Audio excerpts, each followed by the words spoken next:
ಈಗ ನೀವು ಟ್ರೆಂಡಿಂಗ್ ಅಂದ್ರಿ, ಹೌದಾ?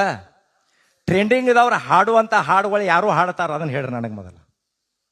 ಇದೇ ಶಬ್ದ ಹಂಗೇನು ಹಾಡನ ಹಾಡ್ಬೇಕ, ಇದೇ MD ಆನಂದ್ ಅವ್ರ ಹಾಡನ ಹಾಡ್ಬೇಕು, ಇದೇ ಪರೀಟ್ ಅವ್ರ ಹಾಡನ ಹಾಡ್ಬೇಕು. ನೀವು ಟ್ರೆಂಡಿಂಗ್ ಸ್ಟಾರ್ಗಳಾಗಿದ್ರೆ ನಿಮ್ಮ ಸ್ವಂತ ಹಾಡ ಹಾಡ್ರಿ ನೋಡ್ರಿ. ನಾವು 3 ತಾಸು ಕಾರ್ಯಕ್ರಮ ಮಾಡ್ರಿ. ಯಾಕಂದ್ರೆ ಹೊಟ್ಯಾಗ ಬೆಂಕಿ ಬೀಳ್ತೈತಿ ನಮಗ.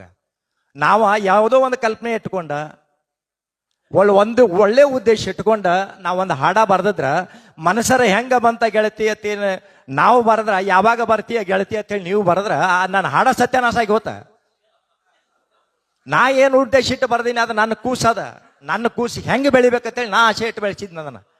ಆ ಕೂಸನ್ನ ತಗೊಂಡು ನೀವು ನಿಮಗೆ ಮನಸ್ಸೋ ಇಚ್ಛೆ ಆ ಹಾಡ ಹಾಡುದು ನಡು ಬಾಯಿಗೆ ಬಂದಂಗ ಬಾಯಿ ಬಚ್ಚಲ ಮಾಡ್ಕೊಂಡು ಸಿಕ್ಕಂಗ ಮಾತಾಡುದು.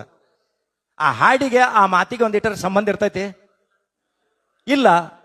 ಈಗ ನಾವು ಎಷ್ಟು ತಪಾಕುತ್ತ ಎಲ್ಲ ರೀತಿ ನವರಸಗಳನ್ನ ಆಧಾರವಾಗಿ ಇಟ್ಟುಕೊಂಡ ನಾವು ಕ್ಯಾಸೆಟ್ನಾಗ ಹಾಡು ಕಾಲಕ್ಕ ನಮಗೆ ಹೇಳವ್ರ ಕೇಳವ್ರ ಅನ್ನವ್ರು ಇದ್ರ ನಾವು ಯಾರು ನಮಗೆ ಏನಾರ ಅಂದ್ರ ಏನಾರ ಇದಾತಿತ್ತಲ್ಲಪ್ಪ ಹಿರಿಯಾರು ನಮ್ಮನ್ನು ಬೇದ್ರ ಹೆಂಗಾತ್ ವಿಚಾರ ಮಾಡಿ ಬರೀತಿದ್ವು. ಈಗಾದ್ರೂ ಹೇಳ್ತಾನ 10,000 ಹಾಡ ಹಾಡೇನಿ, ಒಂದಲ್ಲ ಎರಡಲ್ಲ 10,000 ಹಾಡ ಹಾಡೇನಿ.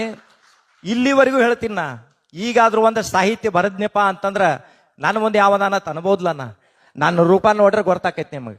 10,000 ಹಾಡಿರ್ಬೋದೇನಪ್ಪ ಅಂತ ಅನಿಸ್ತೈತಿ ನಿಮಗೆ. ನಾವು ಹಿಂಗ ಬಂದೀವಿ ಬಂದಿದ್ದು ಹಳಿ ಮಂದಿ, ನಾವು ಹಿಂಗ ಹೋಗವ್ರ.